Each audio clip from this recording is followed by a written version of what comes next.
ಈ ನಾವು ಸೀದಾ ಚಿತ್ರ ಮಾಡಲಿಕ್ಕೆ ಹೋಗುವುದೇ ಇಲ್ಲ. ನಮಗೆ ಇಂಗ್ಲೀಷ್ ಮತ್ತು ಅರೇಬಿ ಬಿಟ್ಟರೆ ಮತ್ತು ಯಾವ ಭಾಷೆಯೂ ಬರುವುದಿಲ್ಲ. ಹಾಗಂತ ಕನ್ನಡದ ತರಂಗ ತಗೊಳ್ತಾನೆ, ಇದು ಹೇಗೆ ಸಾಧ್ಯ? ನಾವು ತರಂಗ ನನಗೆ ಇದು ಒಂದು ಅವಕಾಶ ಸಿಕ್ಕಿದ್ದು ನಾನು ದೊಡ್ಡ ಸೌಭಾಗ್ಯ ಅಂತ ಕರೀತೇನೆ. 90% ಜನರಿಗೆ ನಾನು ತರಂಗ ಸ್ಟಾಫ್ ಅಂತಲೇ.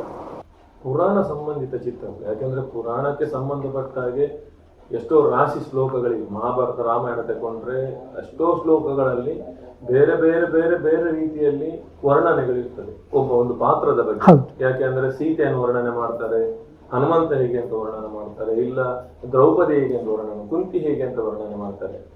ಈಗ ಒಂದು ಧಾರಾವಾಹಿ ಬರ್ತಾ ಇರ್ಬೇಕಾದ್ರೆ ಮಣಿಪಾಲದ ತರಂಗ ಧಾರಾವಾಹಿ ಬಂತು, ಎಷ್ಟು ಅಹಲ್ಯ ಇರ್ಬೋದು, ಆಮೇಲೆ ಸೀತೆ ಇರ್ಬೋದು, ಸುಮಾರು ಧಾರಾವಾಹಿಗಳು ಬಂತು. ಇಡೀ 3 ಪೇಜಿನ ಕಥೆಗೆ ನೀವು ಒಂದು ಚಿತ್ರವನ್ನು ಬರೀತೀರಿ, ಅದು ಹೇಗೆ? ನಾವು 3 ಪೇಜಿನ ಕಥೆಯನ್ನು ಕಡಿಮೆ ಅಂದರೆ ಸುಮಾರು ಸಲ ಓದ್ತೇವೆ. ಅದು ನಮ್ಮ ತಲೆಯಲ್ಲಿ ಕೂತ್ಕೊಳ್ಳುವಷ್ಟು ಸಮಯ ನಾವು ಓದ್ತೇವೆ, ಅದಕ್ಕೆ ಟೈಮ್ ಲಿಮಿಟ್ ಇಲ್ಲ. ಅದರಲ್ಲಿ ಯಾವುದೋ ಒಂದು ಎಳೆ ನಮಗೆ ಸಿಗ್ತದೆ. ಈಗ 3 ಪೇಜಿನಲ್ಲಿ ಯಾವುದಾದ್ರೂ ಒಂದು ಸಣ್ಣ ಎಳೆ ನಮಗೆ ಸಿಗ್ತದೆ. ಆ ಎಳೆಯ ಅಡಿಗೆ ಒಂದು ಅಂಡರ್ಲೈನ್ ಆಗ್ತದೆ.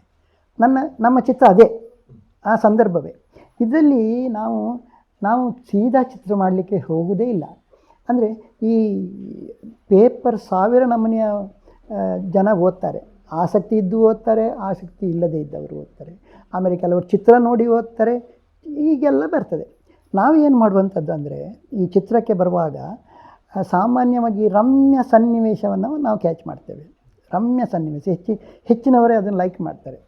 ಮತ್ತು ವಿಶೇಷ ತೋರುವಂಥ ಒಂದು ಸಣ್ಣ ಚಿತ್ರ ಅಂಥದ್ದನ್ನು ನಾವು ಲೈಕ್ ಮಾಡ್ತೇವೆ. ಮತ್ತು ಸಣ್ಣ ಸಣ್ಣ ಎಳೆಯನ್ನೇ ನಾವು ಹೈಲೈಟ್ ಮಾಡಿ ಇಡುವಂಥದ್ದು ಹೆಚ್ಚಾಗಿ ಇದೆ. ಕೆಲವೊಮ್ಮೆ ಅಲ್ಲಿ ಕಥೆಯಲ್ಲಿ ಸಣ್ಣ ಲೈನ್ ಇದ್ದರೂ ಕೂಡ ನಾವು ಅದನ್ನು ದೊಡ್ಡದು, ಯಾಕಂದರೆ ಪೇಪರ್ನವರು ಬೈಯರ್ಸ್ ಹೀಗೆ ಚಿತ್ರ ಯಾವುದಿದೆ ಅದನ್ನೇ ತಗೊಳ್ಳೋರು ಕೂಡ ಇದ್ದಾರೆ. ಇದಕ್ಕೊಂದು ಸಣ್ಣ ಉದಾಹರಣೆ, ನಾನು ತರಂಗದಲ್ಲಿ ಕುಂತಿ ಸೀರಿಯಲ್ ಆಗುವಾಗ ಒಂದು ಬ್ಯಾರಿನ್ಗೆ ನನಗೆ ಕರ್ನಾಟಕ ಸಂಘದವರು ನನಗೆ ಕರೆದಿದ್ದರು ಯಾವುದೋ ಒಂದು ಅವರ ಕಾರ್ಯಕ್ರಮಕ್ಕೆ. ಅಲ್ಲಿ ಮನಾಮದಲ್ಲಿ ನನಗೆ ಕೂತ್ಕೊಳ್ಳೋ ವ್ಯವಸ್ಥೆ ಮಾಡಿದರು. ಅದು ಸುಮಾರು ದೊಡ್ಡ ಅಂತಸ್ತಿನ ಮೇಲೆ ನನಗೆ ವ್ಯವಸ್ಥೆ ಇತ್ತು.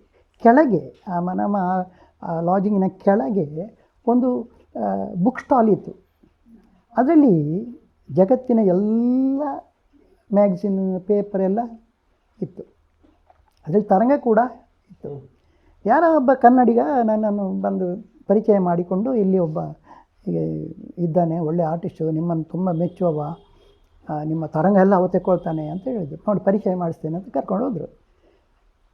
ಅವ ಆಯಿತು ಅಂತ ಮಾತುಕತೆ ಆಯಿತು. ಅವನಿಗೆ ತುಂಬ ಖುಷಿ ಆಯಿತು. ಅವನ ಹೆಸರು ಅಬ್ದುಲ್ ರಜಾಕ್, ಶೇಖ್ ಅಬ್ದುಲ್ ರಜಾಕ್ ಅಂತ. ಅವನಿಗೆ ಇಂಗ್ಲೀಷ್ ಮತ್ತು ಅರೇಬಿ ಬಿಟ್ಟರೆ ಮತ್ತು ಯಾವ ಭಾಷೆಯೂ ಬರುವುದಿಲ್ಲ. ಹಾಗಂತ ಕನ್ನಡದ ತರಂಗ ತಗೊಳ್ತಾನೆ, ಇದು ಹೇಗೆ ಸಾಧ್ಯ? ಮತ್ತು ನೋಡಲಿಕ್ಕೆ ಹೋದರೆ ಅವ ಹೇಳ್ತಾನೆ, ನಾನು ಈ ಚಿತ್ರಕ್ಕಾಗಿ ನಾನು ತೆಕ್ಕೊಳ್ತೇನೆ ಅಂತ. ಮತ್ತು ಅವನ ರೂಮಿಗೆ ಕರ್ಕೊಂಡೋದ, ಎಲ್ಲ ತರಂಗ ತೋರಿಸಿದ. ನನಗೆ ತುಂಬ ಖುಷಿ ಆಯಿತು. ಕಾಪಿಯೆಲ್ಲ ಆಯಿತು. ಇದು ಯಾಕೆ ಅಂದರೆ, ಈ ಚಿತ್ರಕ್ಕೆ ಭಾಷೆ ಇಲ್ಲ. ನಾವು ರಮ್ಯ ರೀತಿಯಲ್ಲಿ ಒಬ್ಬ ಸ್ವೀಕಾರ ಮಾಡಬೇಕಿದ್ರೆ ಅದನ್ನು ಸಾಫ್ಟ್ ರೀತಿಯಲ್ಲಿ ತಗೊಂಡ್ರೆ ಜನ ಲೈಕ್ ಮಾಡ್ತಾರೆ. ಈಗ ಉದಾಹರಣೆ, ಒಂದು ಮನೆಯಲ್ಲಿ ತುಂಬ ಸಾಮರಸ್ಯಕ್ಕೆ ಸಂಬಂಧಪಟ್ಟದ್ದು ಇರ್ತಾರೆ. ಮನೆಯಲ್ಲಿ ಪೆಟ್ಟು ಪೂಡೆ ಕೋಳಿ ಅಂಕದೆಲ್ಲ ಇಡೋದು ಕಮ್ಮಿ ಅಲ್ಲ, ಇದು ಪ್ಲಸ್ ಪಾಯಿಂಟ್. ಮನೆಯಲ್ಲಿ ಯಾವುದಕ್ಕೂ ಒಂದು ಏನು ಸೌಮ್ಯ ಸ್ವಭಾವದ ಏನಾದರೂ ಇದ್ದರೆ ಒಂದು ಒಳ್ಳೆಯ ಲ್ಯಾಂಡ್ಸ್ಕೇಪ್ಸ್ ಇದು ಇಡ್ತಾರೆ. ಅದೇ ಭೂಕಂಪ ಆಗೋದು ಅದೆಲ್ಲ ಹೆಚ್ಚಿನ ಇಡೋದಿಲ್ಲ. ಈ ಥರ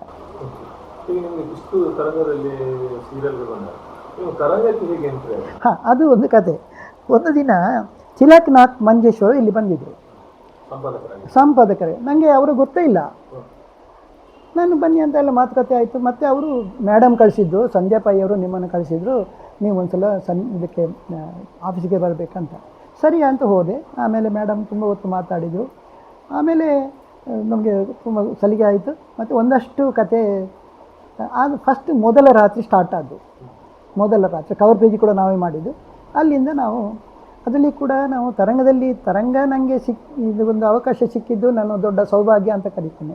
ಯಾಕೆ ಅಂದರೆ, ನನಗೆ ಈ ತರಂಗದಲ್ಲಿ ಬನ್ನಂಜೆ ಗೋವಿಂದಾಚಾರ್ಯದ್ದು ಸಂಪರ್ಕ ಆಯಿತು, ಧಾರವಾಡದ ನಾರಾಯಣಾಚಾರ್ಯದ್ದು ಸಂಪರ್ಕ ಆಯಿತು.